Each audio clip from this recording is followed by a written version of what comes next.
Valentine days. Western Australian Liberal Senator Dean Smith says he's highly cautious about changing the Constitution to recognise Indigenous Australians.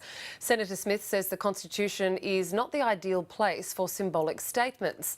The issue will be debated at the WA Liberal Party's state conference later this month, with some members pushing against the proposal. Senator Smith is speaking here with our National Affairs correspondent Greg Jennett.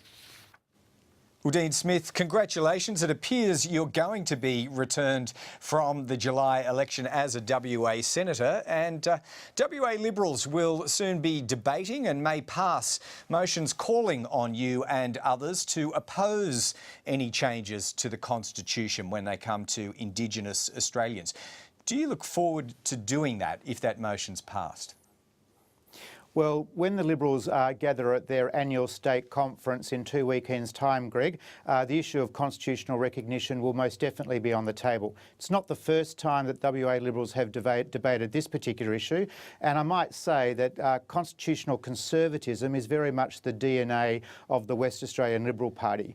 But what we do know is constitutional recognition of Indigenous people has been advocated by John Howard, has been advocated by Tony Abbott. If we are to have a referendum, then it's important that divisions of the Liberal Party, not just in Western Australia, but across the country, debate the merits of that and, importantly, whatever they might decide, encourage their parliamentary representatives to reflect the wishes of local Liberals. And do those concerns, do they match with your own concerns when you look at what I think you previously expressed as concerns about constitutional change? I am highly cautious about the merits of constitutional recognition of Indigenous people in our Constitution. In its essence, I argue that the Australian Constitution is a guidebook, if you like. It sets out the way that our parliamentary processes function. It's not, I don't believe, the ideal place for symbolic statements like the one that's being proposed for Indigenous recognition. But from that symbolism, don't we then get to practical improvements potentially? Well, this is the critical issue. I don't think that any Australian disagrees with the argument that we would like to see improvements in regards to Indigenous health, Indigenous education, Indigenous employment opportunities. Where Australians will differ is constitutional recognition of Indigenous people, the pathway to achieving that. And I'd argue that it's not. All right. Well, I noticed that your former state leader there, Bill Hassell, said that if we change the Constitution, they, Indigenous Australians, will want a special constitutional position in the Parliament and favouritism in terms of their entitlements. Now, do you think that runs the risk of fanning division, or do you even agree with him? Well, the first point I'd make is that Bill Hassell is a former state parliamentary leader, widely respected in Liberal circles, a man with very, very considered views on these issues. How I've interpreted Bill's comments, what Bill is saying is that the issue of recognition is so broad, and it's important to note that the government is yet to land on a form of words or a very, very clear proposal about what recognition would look like. But we know that over the last few years, a variety of issues have actually been canvassed as a way of giving meaning to that recognition. Indigenous advisory boards, parliamentary representatives having seats in the Parliament, indeed preambular statements in our Constitution. So I'd argue that the debate is still ongoing, still has a very, very long way to go, even though we have had a bipartisan parliamentary report on the matter. I know this isn't a big point, but just on the parliamentary representation, I know it's just one possible thing that flows from all of this, but what's your attitude to that?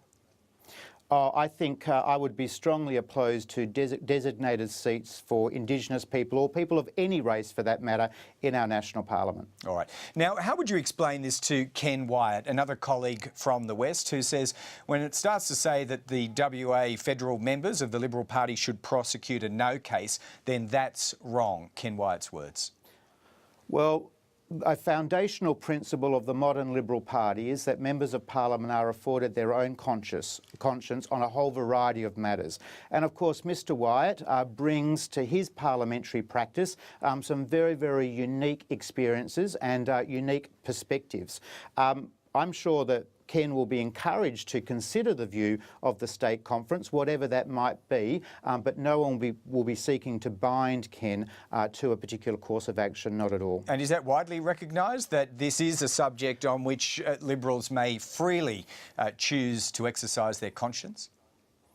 Oh, well, I think that every issue in the Parliamentary Liberal Party is one that members of Parliament can exercise conscience on. It's a foundational principle of our party and, in most cases, has been one that's been upheld and respected, and I don't expect that to be any different with regards to this issue. OK, so even if this gets up as a referendum question next year or whenever it comes up, other things flow from it. One is the idea that a treaty may come about after that hurdle is crossed, if in fact it is. What's your attitude to that one? Well, if I could give Mr Shorten some advice, if constitutional recognition is to be successful, any proposition must be minimal, because that is the best way to encourage broad consensus and support for constitutional reform. We know the statistics. 44 constitutional referendums have been held in this country and only 6 have been successful.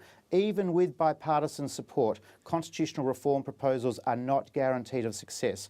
I'd argue that if we are to have Indigenous recognition, then a minimal proposition is one that is likely to get or garner popular support. And is that one that you could support? If that minimalist model were put forward, you think you'd be OK with that?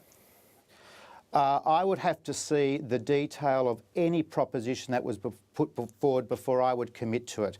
Central to all of these debates about constitutional reform is the big question of what are the unintended consequences, what are the legal implications that might arise from Indigenous recognition. In the same way, we had a very, very similar debate about the legal implications or the unintended consequences that would arise when we went through a similar debate in regards to recognising local government in the Constitution only a few years ago. The big question always is what are the legal implications and what are the unintended consequences. All right, and because of the very stats that you've already cited in this interview, that is the difficulty of getting referenda passed in Australia, what's your hunch right now? It doesn't sound, as we run through these arguments, that strict bipartisanship is likely to occur around this, and it seems to be essential. Well, sometimes I think people put unrealistic timetables to the issue of constitutional reform.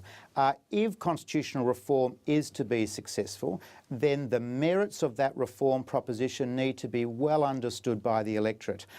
There is no need to rush. There is no need to rush. And I'd argue that the likelihood of success means that these ideas must be given time to percolate in the minds of ordinary Australians. So again, a minimal proposition. Well, it could possibly be years. But as the Joint Parliamentary Committee report made very, very clear, a proposition should only be put to the electorate when it is likely to succeed, But until we have a form set of words before us, it is hard to speculate on what that time frame might look like, indeed what support might actually look like. All right, well, no doubt we will talk further on this, but Senator Dean Smith, we'll leave it there for now. Thank you. Thanks very much, Greg. Thank you.